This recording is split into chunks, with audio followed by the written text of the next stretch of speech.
Hey guys, welcome to Eclair's Kitchen. I've got a guest with me today. He's one of my favorite people in the entire world. His name is Lawson and he's my 22-month-old grandson.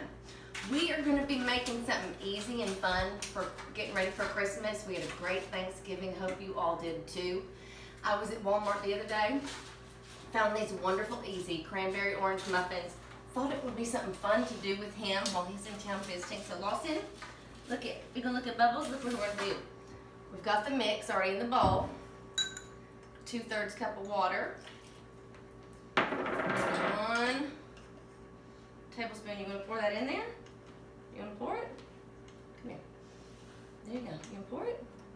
Okay, let me get just a little bit more to fill it up. Okay, 1 tablespoon of canola oil.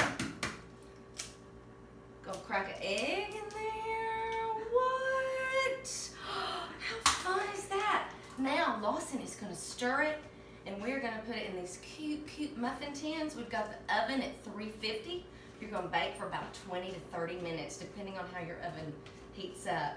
But we're not gonna film for a really long time. Do you wanna stir? Show them how you stir. Can you, look here. Can you stir? Lawson's gonna help me in the kitchen from now on. He's gonna love coming to Bubbles' house because he's gonna know we're gonna get to be on YouTube. I hope you all have a wonderful holiday. We're gonna bake these and we'll take pictures and send them out later. Bye, say bye. Bye. Okay.